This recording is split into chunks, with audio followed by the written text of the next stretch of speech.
لويس. أيها الملوك، أيها الأمراء، يا من تركتم عروشكم وأوطانكم وزحفتم بجيوشكم إلى هنا عبر البحار، تدفع سفنكم رياح الحقد المقدسة لتطهروا أرض المسيح من البرابرة أعداء الصليب. هكذا سقطت لويس، هكذا أصبحت الأميرة الصليبية من الخونة. دعني أعفر رأسي بالتراب تحت قدميك، ارحمني. لا تحني رأسك لغير الله. ارحمني من أجل أطفالي. أفكرت أنت في آلاف الأطفال عندما فتحت عكا للغزاة وتدفقت الجيوش الأجنبية تسحق بأحذيتها الغليظة بسمات الأطفال؟ ما من أحد منا هنا لا يعرف أن صلاح الدين همجي متوحش، ولكن لويس وحدها عارضتنا. لا، صلاح الدين أحسن للأسرى.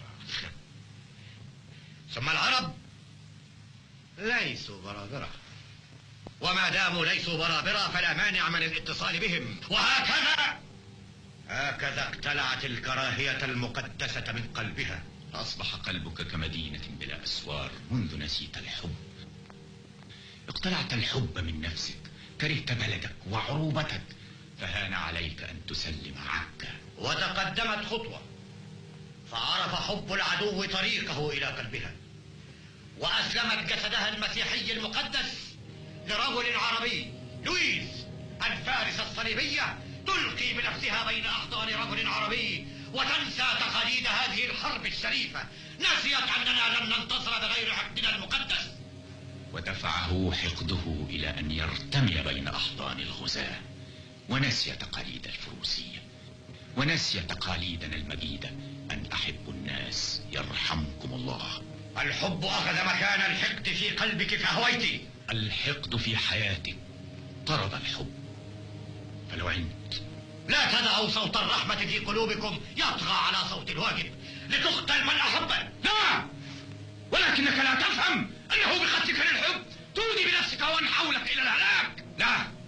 لا انتصار بغير الكراهية، لا تحرر بغير الحب. فليسترجع حقدنا المقدس حقوقه. يمحى الحقد من العالم. أحرقوها كالساحرة، أنزلوا بأيديكم الضربة التي يريدها الرب. وهكذا تكون الضربة التي يضرب بها الرب كل من يتآمر على أورشليم. لحمهم يذوب وهم واقفون على أقدامهم. عار عليك يا فارس الصليب، قنعت. أي قناع زائف تضعه على وجهك، ولكن كل الأقنعة تسقط أمام إرادة الرب. أنت تآمرت على أورشليم، تآمرت على حياتنا وعلى مستقبل الملوك والأمراء، وعلى دماء آلاف من الجنود المسيحيين الذين جاءوا ليرفعوا الصليب على قبر المسيح. وستلاحقك لعنة الرب حتى وأنت في قبرك. العرب رفضوا معاملتك. صلاح الدين رفض أن يضع يده في يدك القدرة.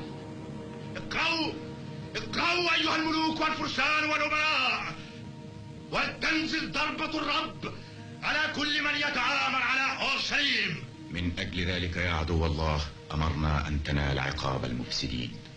وما عقاب الذين خانوا الأمانات ويكيدون لإخوانهم ويلقون الفتنة ويفسدون في الأرض بعد إصلاحها إلا أن يقتلوا